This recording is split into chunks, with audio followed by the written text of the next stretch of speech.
Hello guys! So, ang topic natin for today, eto, mga red flags na dapat hindi mo binabaliwala sa isang relasyon. Ang red flags, ito yung mga masama, hindi magandang ginagawa sa iyo sa isang relasyon. So, kung gusto mong malaman ang mga ito, panoorin mo ito.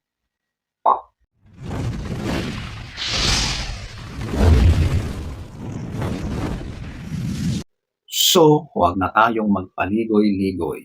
Number one, ito yung controlling behavior. So, ito ang ginagawa sa iyo, sa inyong relasyon, na dinidiktahan ka ng partner mo. Kontrolado niya lahat, bawat galaw mo. So, madalas, ito yung ginagawa na para mailayo ka sa ibang mga tao, lalong-lalo na sa mga taong malalapit sa iyo, para mas madali kanyang diktahan at kontrolin. Okay? So, examples nito, yung ikinukulong ka or lahat ng mga gagawin mo ay dapat alam niya. Chine-check ka kung nasaan ka maya't maya.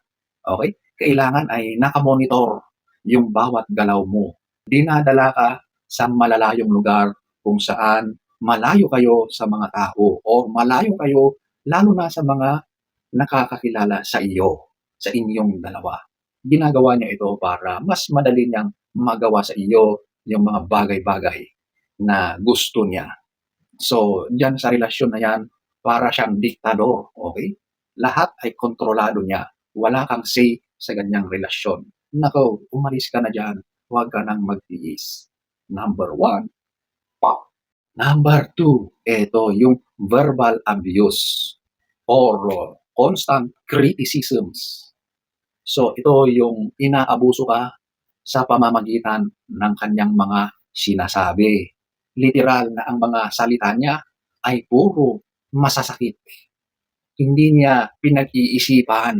Wala siyang konsiderasyon sa pakiramdam mo. Kahit nasasaktan ka na, wala yun sa kanya, baliwala yun. At ang hilig-hilig niyang mag-criticize, di ba? Lahat ng kritisismo ay ibinabato sa iyo. At lahat yan ay puros masasakit. Lahat, pagbibintang, pag-aakusa, panlalait, halos lahat ng mga masasakit na pananalita ay kanyang sinasabi. Okay? So, sobrang masakit ang mga yon. Nakakadurog ng puso. Kapag kayo ay magkarelasyon, ako, meron pa bang pagmamahal sa ganyan? Kahit ganito ang ginagawa sa kanila, may mga tao na pilit nananatili pa rin. Yan ang hindi ko maintindihan. Pero ang advice ko kapag ganito na inaabuso kayo, umalis na kayo diyan. Kasi sigurado na ganyan na yang tao na yan. May problema yan sa kanyang pag-iisip. Okay? Sa kanyang ugali, sa kanyang treatment sa iyo. Number two. Number three, eto yung abusadong physical or physical abuse. Okay? O basta ito na yung punto na hindi lang salita, kundi talagang physical ka ng sinasaktan. Okay? Maraming nangyayaring ganyan, di ba? Magkakarelasyon, pero bakit may mga ganitong mga tao? Kung meron kayong hindi pagkakaunawaan, hindi pagkakaintindihan, di ba dapat pinag-uusapan yan? Hindi yan hahantong sa pisikalan. Okay? Lately, may mga ganyang nagba-viral sa mga online platforms, di ba? Na talaga namang kawawa yung nasasaktan doon. So, once na meron na ganitong nangyari, kahit isang beses lang, naku, mag-isip-isip ka na, umalis ka na dyan. Kasi sigurado, kapag nag-stay ka pa dyan, ibig sabihin ay tinotolerate mo yung kanyang kalokohan, yung kanyang pang-aabuso sa iyo. So, in the near future, mauulit at mauulit-ulit yan. So, nagiging cycle na lang yan, okay? So, kapag ganyan, better, umalis ka na. Number three. Number four, eto, yung ginagaslight ka niya or gaslighting. So, ito yung isang gawain na minamanipulate ka niya, pagmamanipula. Ito, example na lang, yung binabaliktad niya ang mga sitwasyon. Siya ang gumawa ng kasalanan, pero ikaw pa yung sinisisi niya sa mga actions niya. Oh, 'di ba? Ang galing. Yan yung, parang reverse psychology yan, eh. It is a manipulative moves para sila ay, ma-acquit or makawala doon sa kahihiyan or problema na kanilang ginawa. Gagawa yan ng mga kwento or mga accusations na ginawa lang niya yun dahil ikaw naman talaga ang dahilan. Ikaw ang may problema. Kumbaga, siya na yung biktima. Basta yung ganitong twist of events, gawain ng mga taong gaslighters, di ba? Basta ang mga sitwasyon ay napabaliktad na. Yung inosente, yun pa ang nagiging akusado, yun pa yung pinapalabas na masama, okay? Kahit wala namang kaalam-alam sa mga pangyayari. Basta ito yung mga tao na talagang twisted ang kanilang mga reasoning, okay?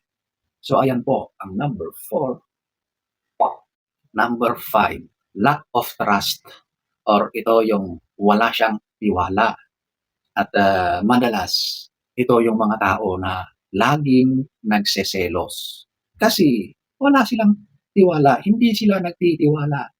Akala nila ay lagi kang gumagawa ng kalokohan. Lagi nilang iniisip na kapag, hindi kayo magkasama ay meron kang ibang kinakatagpo.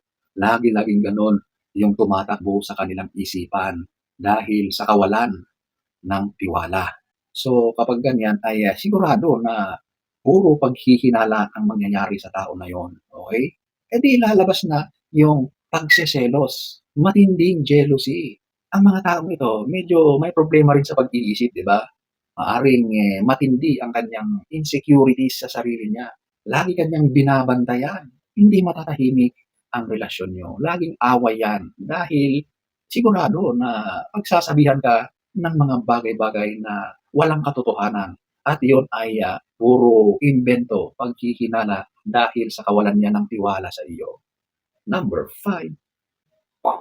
Number 6, substance abuse. So, ito na yung mga tao na pumasok na sa masamang gawain. So, ito na yung literal na gumagamit ng mga ipinagbabawal na gamot. Okay? Literal na addict. Okay. So, alam nyo kasi, ang tao na gumagamit ng mga ganito, wala na yan sa tamang katinuan. Magulo ang magiging relasyon nyo. Walang katahimikan yan. Kasi ang taong nasa impluensya ng ganito, wala na yan, abnormal na ang kanyang pag-iisip. Maraming mga nangyaring yung outcome madalas masama. Hindi ko lang masabi rito pero sigurado na kapag ang partner mo ay ganyan, wala na yan. Umalis ka na dyan kasi kapag nag-stay ka pa dyan, ako, sigurado na mangyayari ang mga hindi mo inaasahang mga masasama sa iyo, sa relasyon nyo. Okay? Makakaranas ka dyan ng mga bagay na hindi mo pa naranasan sa tanang buhay mo dahil sa kagagawan ng taong yan. Paggamit ng mga ipinagbabawal. Okay? Umalis ka na. Number 6.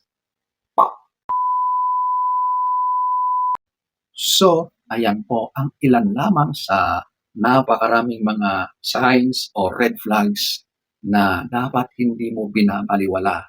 So, ladies and gentlemen, sana ay nagustuhan niyo ang ating topic for today. Next story time. Don't forget to subscribe.